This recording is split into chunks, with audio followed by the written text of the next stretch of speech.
नमस्कार, स्वामी प्रसाद किचनमध्ये आपलं मनपूर्वक स्वागत आहे. आज आपण धिरडे आणि आमरस कसं बनवायचा ते आपण या रेसिपीमध्ये बघणार आहोत. तर मराठवाड्यामध्ये पारंपरिक पद्धतीने आजी जसं बनवते त्या पद्धतीने आपण इथे मिश्र पिठांचे धिरडे कसे बनवायचे ते आपण या रेसिपीमध्ये बघणार आहोत. तर सध्या उन्हाळ्याचे दिवस आहेत, तर उन्हाळ्याच्या दिवसामध्ये सध्या भरपूर प्रमाणात बाजारमध्ये आंबे यायला लागलेले आहेत. तर त्याच आंब्यापासून आमरस आणि धिरडे केलेले आहेत. तर काही जण आमरसासोबत पुरी, चपाती, पुरणपोळी खाल्ली जाते. पण तुम्ही अशा पद्धतीने धिरडे करून बघा. हे पौष्टिक तर आहेतच आणि एकदम चवीला पण एकदम भारी लागतात. आणि एकदम साध्या आणि सोप्या पद्धतीमध्ये हे धिरडे केलेले आहेत. सहज हे धिरडे केले जातात. तर ही रेसिपी नक्की तुम्ही एकदा तरी आवर्जून करा आणि व्हिडिओ स्किप न करता स्टेप बाय स्टेप सांगितलेला आहे, तुम्ही नक्की पहा. तर तुम्हाला माझ्या रेसिपी जर बघायला आवडत असतील तर स्वामी प्रसाद किचन या चॅनलला तुम्ही एक लाईक, शेअर आणि सबस्क्राईब करा आणि बाजूची बेल घंटा नक्की क्लिक करा. चला तर मग वेळ न घालता आपण रेसिपीला सुरुवात करूया. तर धिरडे बनवण्यासाठी लागणारं साहित्य, तर इथे एक 2 वाट्या ज्वारीचं पीठ घेतलेलं आहे. एक पाऊण चमचा इथे हळद पावडर घेतलेला आहे. अर्धा चमचा जिरे, पाऊण चमचा इथे ओवा घेतलेला आहे. 1 चमचा लाल मिरची पावडर घेतलेला आहे. एक पाऊण वाटी इथे गव्हाचं पीठ घेतलेलं आहे आणि पाऊण वाटी बेसनचं पीठ घेतलेलं आहे आणि चवीनुसार मीठ घेतलेलं आहे. तर सगळ्यात पहिल्यांदा इथे जे आपण ज्वारीचं 2 वाट्या पीठ घेतलेलं आहे, ते ज्वारीचं पीठ आपण एका भांड्यामध्ये काढून घेतलेलं आहे. नंतर त्यामध्ये हळद पावडर घालून घेतलेलं आहे. जिरं, जर तुम्हाला या ठिकाणी अपूड जिरे न घालायचं नसेल, तर तुम्ही या ठिकाणी जिरे आणि ओवा तुम्ही मिक्सरला बारीक वाटून घालून घेऊ शकता. पण आमच्याकडे इकडे जिरे, अपूड असंच यामध्ये घालतात. नंतर यामध्ये चवीनुसार लाल तिखट घालून घ्यायचं आहे आणि इथे ओवा घेतलेला आहे. तर अशा पद्धतीने हाताने क्रश करून आपल्याला या पिठामध्ये घालून घ्यायचं आहे. म्हणजे याचा फ्लेवर छान या धिरड्यामध्ये उतरतो.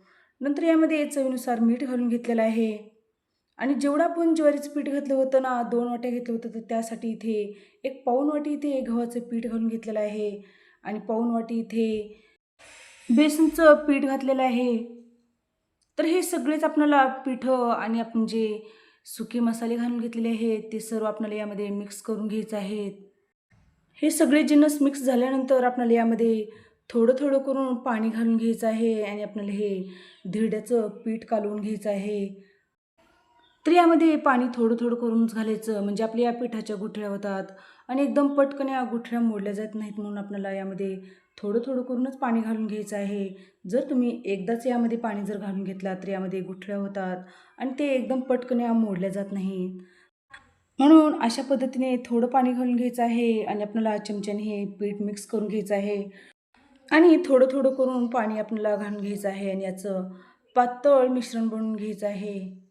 तर हे धिरड्याचं मिश्रण बऱ्याचपैकी भरपूर प्रमाणात पातळ असतं. जेवढं आपण हे धिरड्याचं मिश्रण पातळ कराल, तेवढं आपले हे धिरडे हे एकदम जाळीदार आणि मस्त आपली धिरडे बनवून तयार होते.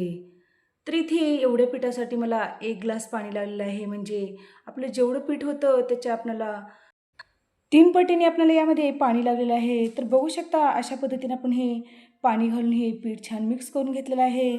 तर याच्या चमच्याने गुठळ्या मोडत नाहीत, म्हणून अशा पद्धतीने आपल्याला या पिठाच्या गुठळ्या हाताने मोडून घ्यायच्या आहेत. तर या पिठामधल्या पूर्णपणे गुठळ्या मोडले गेलेले आहेत. तर अशा पद्धतीने आपल्याला धिरड्या बनवण्यासाठी पीठ हवं आहे. बघू शकता एकदम सॉफ्ट आपल्या इथे धिरड्यासाठी आणि पातळसर आपल्या इथे पीठ बनवून तयार झालेलं आहे.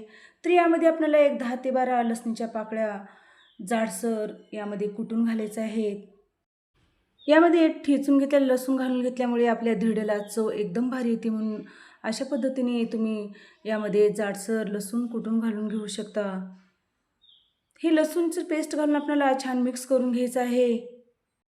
हे मिक्स करून घेतल्यानंतर आपल्याला या पिठावरती एक झाकण ठेवून या पिठाला आपल्याला एक 15 ते 20 मिनिट आपल्याला हे पीठ भिजू घालून ठेवायचं आहे.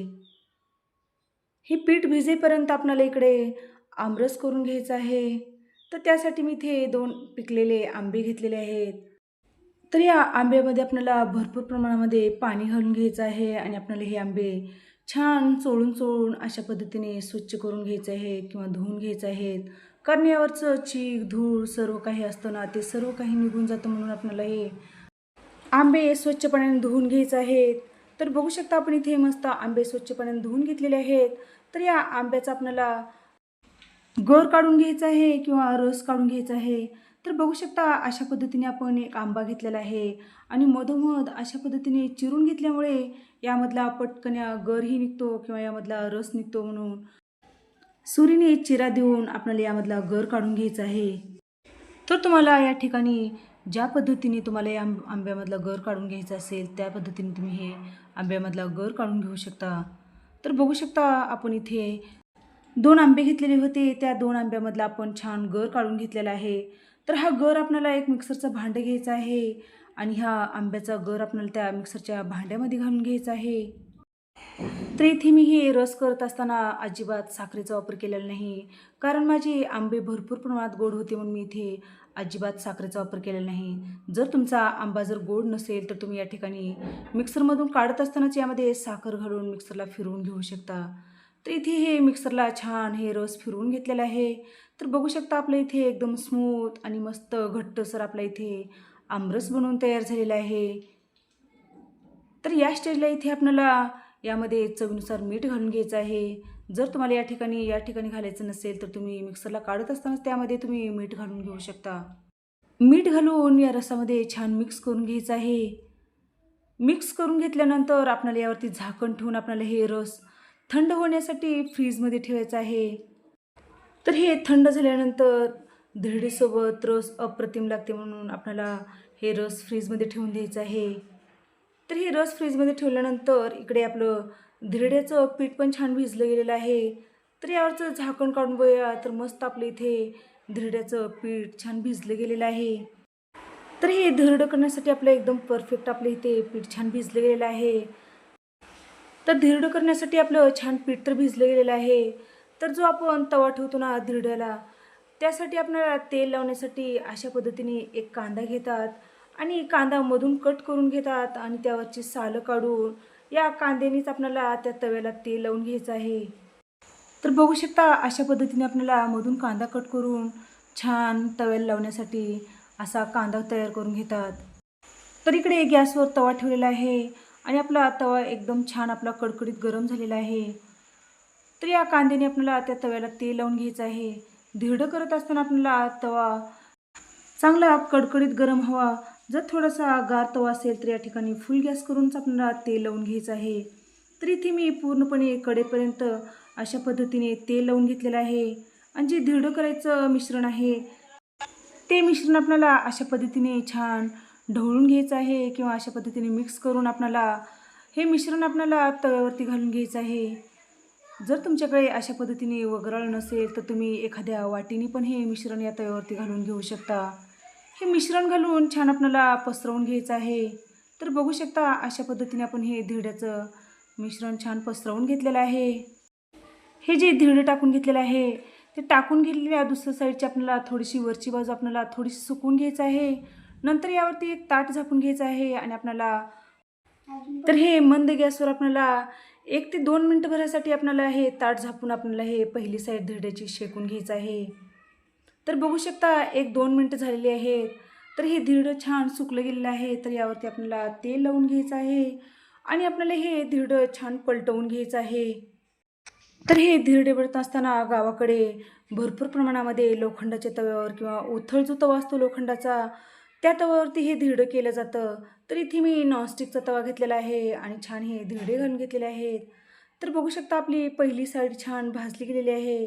तर मस्त आपली पहिली साईड एकदम मस्त खमंग आणि खरपूस हे धिरडं छान भाजले गेलेलं आहे. तर दुसऱ्या साईडनी पण अशा पद्धतीने आपण कांद्याने तेल लावून घ्यायचं आहे. जर तुम्हाला या ठिकाणी कांद्याने तेल जर लावायचं नसेल तर तुम्ही एखादा ब्रश घेऊन ब्रशनं पण हे तेल लावून घेऊ शकता. तर हे दोन्ही साईडनी छान हे धिरडे भाजले गेलेले आहेत. तर बघू शकता आपले मस्त इथे धिरडं बनवून तयार झालेले आहेत. तर अशाच पद्धतीने मी इथे एक 4 धिरडे बनवून घेतलेले आहेत. तर मराठवाड्यामध्ये उन्हाळ्यामध्ये भरपूर प्रमाणात घरोघरी अशा पद्धतीने धिरडे केले जातात. हे खायला एकदम चविष्ट आहेत आणि पौष्टिक पण आहेत.